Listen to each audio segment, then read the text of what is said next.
me fais rire. Quand je t'ai connu, ça faisait 10 ans que j'étais contrôleur. Donc tu vois que tu racontes des bêtises pour te couvrir. Des bêtises. J'avais une Mercedes qui venait de faire un accident. Moins d'un mois avant de te connaître, il était tout à fait normal qu'Eric soit là.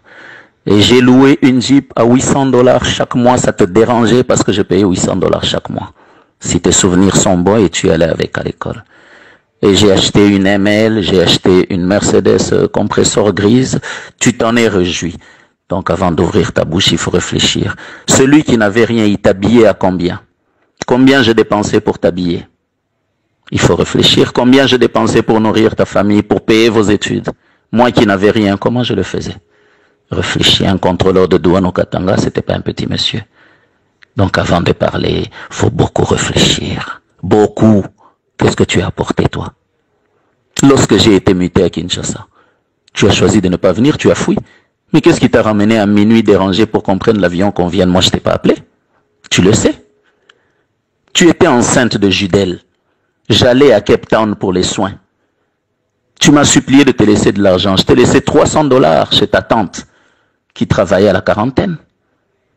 Tu es allé avorter pour commencer à sortir en boîte, coucher avec Willy. Tu oublies? Le sang de Judel crie encore jusqu'à ce jour. Tu dois bien réfléchir. Hein? Avant de parler, réfléchis. Tu sais ce que tu es.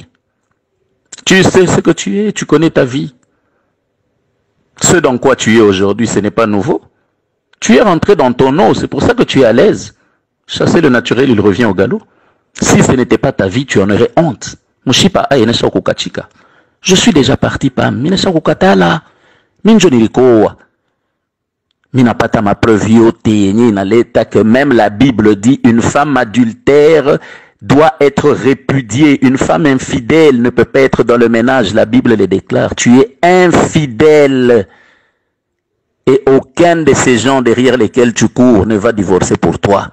Cherche un homme pour toi seul et j'espère qu'il aura le temps d'être mieux que tous ceux-là que tu as connus. Tu vantes ton premier mariage alors que ce n'était pas un mariage. C'est fou, a toujours été marié et jusqu'à l'heure où je parle, il est avec sa femme. Toi, tu n'étais qu'un objet de plaisir de journée. La nuit, il n'a jamais passé nuit chez toi, alors de quel mariage tu parles? C'est une honte, tu ne devrais même pas ouvrir la bouche pour en parler. Le vrai mariage dans lequel tu as vécu, c'est le mien. Et tu es parti en pensant qu'en courant dans les rues, tu vas trouver le bonheur. Tu es allé en Chine, qu'est-ce que ça t'a amené? Ta propre tante se moque de toi, elle raconte partout. Chine, Makelele, tu n'es rentré avec 6 perruques. Et puis, si elle-même se moque de toi, qu'est-ce que moi je dirais? La honte. À ta place, au lieu de crier, insulter, avoue. Parce que ce que tu fais, tu le fais librement, c'est ta vie. C'est ton corps que tu amènes partout, tu fais ta vie. Mais pourquoi tu nies? Les faits sont là, les preuves sont là, les photos, j'ai tout.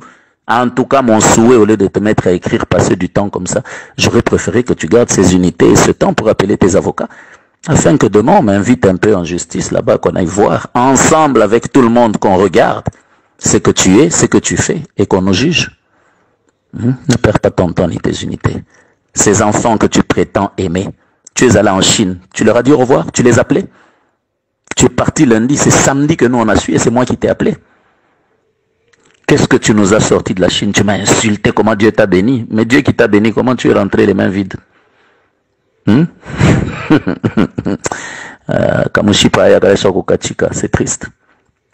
C'est triste. C'est triste et c'est malheureux. Tu es ce que tu es, je le regrette. Je regrette vraiment de t'avoir connu. J'étais connu dans la rue. Tu sais ce que tu faisais chez Oliboum. Et quand tu quittais chez Oliboum, tu venais dormir chez moi. Pourquoi?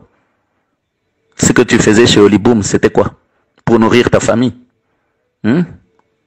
Avec combien d'hommes tu as couché à Lubumbashi?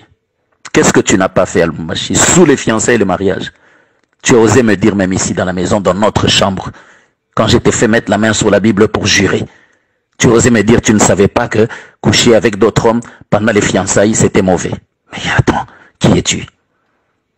Et tu trouves que tu es une personne avec une tête en place? Que tu es un modèle pour tes enfants? Non, mais moi, je garde tout ça. Les enfants savent qui tu es parce qu'ils ont vu et ils ont entendu. Le reste, moi, je m'en fous, Pam. Je m'en fous. La saleté que tu as amenée dans ma vie a pris fin à l'instant où j'ai écrit la lettre. Tu n'existes plus. Oublie-moi, s'il te plaît. Va faire ta vie. Ne m'écris pas, ne m'appelle pas. Il t'arrive de faire 1 mois sans voir les enfants. Et tu dis que tu les aimes? Tu habites à 3 minutes. Tu fais 2 semaines sans voir les enfants. Tu dis que tu les aimes? Quand tu appelles, c'est pour 1 minute 19, 1 minute 20. Et lorsque tu prends les enfants ou on te les amène, tu vas les déposer chez tes amis. Tu sors pour les récupérer plus tard. Et tu vas prétendre que tu aimes ces enfants. Des enfants que toi-même tu as enfantés. Tu leur amènes des slips. Johan n'a que 8 ans. Kenan 6 ans. Faïda 3 ans. Tu amènes à Johan des slips des enfants de 15 ans. À Kenan des slips des enfants de 10 ans. Qui ne leur vont pas. Faïda des slips. Mais tu oses même leur faire porter ça. Tu ne connais même pas la pointure des enfants. Les chaussures que tu as amenées. Ça à quelle taille? Tu prétends les aimer? Bon, écoute. Si c'est ça qu'on t'a appris chez vous comme étant l'amour, ben là je te comprends. Là je te comprends. Il n'y a pas de débat sur ça. Bonne chance dans ta vie. Chez moi en tout cas, tu n'as plus de place. Tu n'existes plus. Continue ta vie là. Et laisse-nous vivre notre vie. Je n'avais rien. Tu m'as accepté. Je t'habillais à combien? Je dépensais combien pour que tu t'habilles? Qu'est-ce que tu ne choisissais pas? Ça nous coûtait combien? Combien d'argent je te laissais même quand je devais voyager? Mais qu'as-tu fait? J'ai t'ai laissé la parcelle à la bifurcation au carrefour là, en venant de l'aéroport. J'ai fait des briques. L'argent est là. Essaie de suivre les travaux. Qu'est-ce que tu as fait? Quand Franck t'a demandé, tu as dit que tu t'en fous, les enfants ont leur mère. Tu as pris l'argent pour aller donner à Patrick. N'étais-je pas attrapé avec Patrick pendant les 120 jours? Combien de choses tu as faites? Tu me montres que tu vas à l'examen. Je te trouve avec Patrick. Alors que tu es ma fiancée, j'ai déjà prédoté chez vous. Je te trouve avec lui dans une fête de mariage entre copains. Vous êtes ensemble comme des maris qui viennent au mariage. Tu me montres que tu as un examen. Tu prends l'avion, tu viens à Kin avec Paulin Mouewa, Karl Nawej et c'est fou. Pour coucher avec ces fous au Grand Hôtel. Marié. Mais bam. Quand tu ouvres la bouche, ça m'étonne. Bon, je comprends. Hein. Tu es dans un monde d'envoûtement et de sorcellerie, c'est tout à fait normal. Mais ta vie, elle est connue. Je te l'avais dit un jour. Tu m'avais dit, hey, moi aussi je pourrais faire des choses. Je t'avais dit. Que tu les fasses aujourd'hui, ça ne sera pas la première fois, ça ne sera pas un miracle. Quel effet ça aura? Je me suis battu jusqu'à hier pour avoir les preuves nécessaires, indéniables, incontournables, pour pouvoir prendre ma décision. J'ai écrit ma lettre moi-même hier. Ceux de Lumbashi, en principe, si DHL a été correct, ils auront ça aujourd'hui. Ils ont eu ça aujourd'hui, ils auront ça demain. C'est de Kin, c'est demain que je vais leur déposer. Ma lettre, avec comme pièce jointe ta lettre, et comme deuxième pièce jointe, CD et flash, où toute ta vie est dedans. Les audios, les vidéos, les photos. Donc pour moi, Pam, l'argent que j'avais jeté, je n'en ai plus besoin. Personne ne viendra chercher cette dot ou ce symbole. Le mariage est rompu. Parce que même cette dot risque d'amener de la saleté chez moi parce que tu as tellement souillé ce mariage qu'il vaut mieux que tu t'en ailles comme ça. Tu es pourri, c'est tout. Va vivre ta vie de pourriture.